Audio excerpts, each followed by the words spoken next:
So I want to announce here tonight that we're shutting down Ilya Mikheyev here.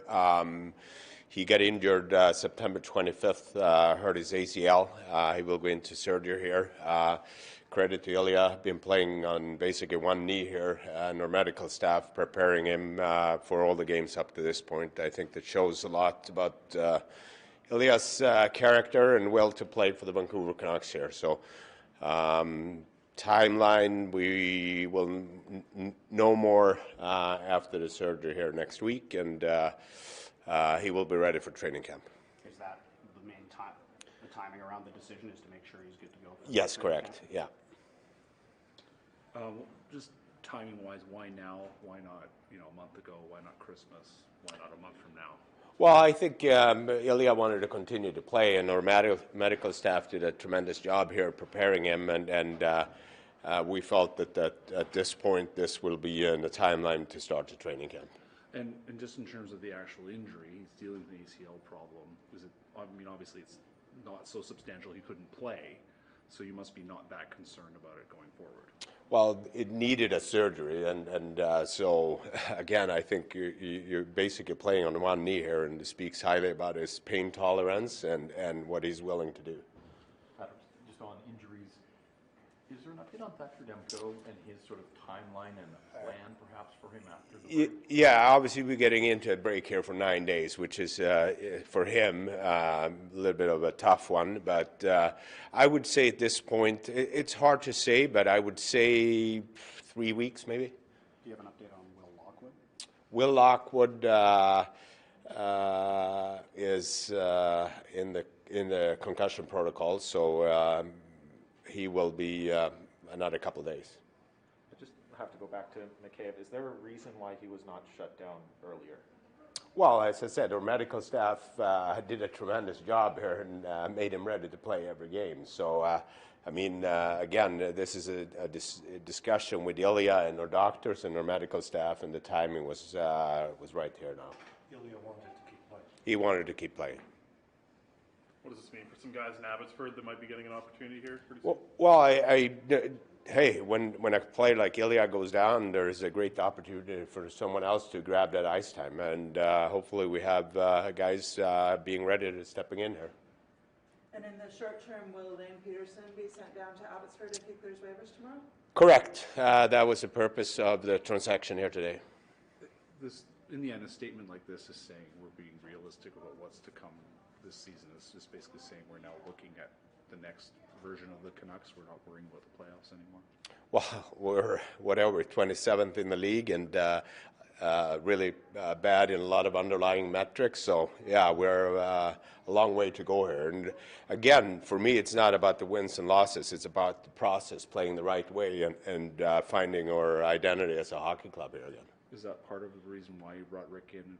At this point, you have a month till the deadline to get a sense, a fresh look at what you have. I mean, you guys know what you have, but he can maybe come and give you some different thoughts. Yeah, I want to provide the players resources and solutions to find our game and find our kind of identity again here. I think we've been very inconsistent, and everything starts here with how we approach the practice and playing the right way and habits and the culture and standard. You said in Seattle that the team played soft. What did you think when you heard that? Well, I think he was honest. As he said, you never want to call your team soft, but clearly there is some work that needs to be done there. He has talked this morning about identity and finding an identity for the team, and that I think that discussion's been ongoing probably for, well, at least since you got here. Do you think you're any further along to an identity now than when you arrived?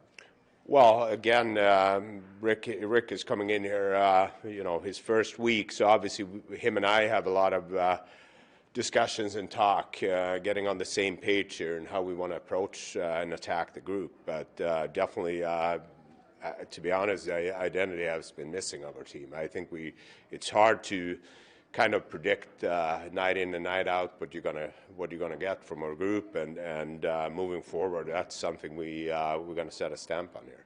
In hindsight, should you have change coaches in the offseason? No, I believe all the discussions and with the players and the coaches, Bruce was the right person to lead this team for this season. Patrick, just back to Thatcher for a sec. I mean, originally 6 weeks was the timeline, Yeah. and I know that that's just a spitballing, but it's been well past 6 weeks. Like, has there been any sort of setback here, or are you guys just taking, has it taken them longer, obviously? Yeah, especially with with his position too. It needs he's out there skating by himself, and I will believe that he's going to rejoin the team after the 9-day break here, more or less. But for his position too to get back in full mode of playing, you probably need an extra week there. Do you put a plan together, though? I mean, if this season is sort of slipping away, last year he played every night and he was an all-star and all that kind of stuff. I mean, do you have to be guarded coming off an injury like this in how much you use him down the stretch? Probably. I think there has been times where Daly and Martin have showed that they're capable of carrying the load here, and we need to help them, obviously, not getting putting scoring chances as we have done earlier in the year. And Zelofs is playing really well in Abbotsford too. So we'll see how the coaches want to manage his ice time moving forward. With a little over a month before the trade deadline, how would you describe the way the market seems to be developing? Yeah, good question. When was the last hockey deal? I believe that was Ethan Beer, right? So it's been pretty quiet there. We'll see if it starts to pick up here. A lot of teams still in the races for the playoff spots, so we'll see here as we move along. Jim said on the last road trip that he wanted to get all the parties together to talk about Tanner Pearson and how that treatment was handled. And then I believe the PA wanted kind of to be involved and talk to Tanner first. Can you tell us where that is as far as looking back at Tanner Pearson's situation and the treatment that's occurred? I believe we addressed that in the press conference here a week ago, right? So I'm fortunate for Tanner here. He's doing his rehab and is in the rink every day, and hopefully he comes back healthy. Jim talked about the team needing major surgery. Do you see this trade deadline as an opportunity to do some of that major surgery? Again, what have you seen up to this point, and what have you seen in the past? We're 27th in the league. We're not playing well. There is a lot of things that we need to correct here. Part of it is, as I said, finding an identity and finding out what kind of group we have, and Abbotsford has been established somehow a culture and identity how we want to play, and hopefully we have some players to come up here and give us a spark and show us what we have, and we'll see as we move along. Has it been a deliberate thing to keep your prospects together in Abbotsford while there's so much struggle up here to kind of get them away? Absolutely, and put them in a position to be successful too, and put them in an environment where we can demand and how we can teach them. So absolutely, I think the Abbotsford coaching staff along with our development staff have done a tremendous job with those young guys. You have two veterans in Oliver Larson and Tyler Myers, who are good guys, but I think have struggled this season. How challenging is it going to be managing their cap hits, given everything you're talking about? Well, that's what my belief is, that putting a structure in place will help every single player to play to their strength. And again, the river hockey, I don't think it helps anyone. Predictable hockey, and that's the way successful teams are playing. In terms of moving money out, that's a goal that you and Jim have really identified. Do you think that's more a goal to tackle in the off-season as opposed to the trade deadline? How do you view that task?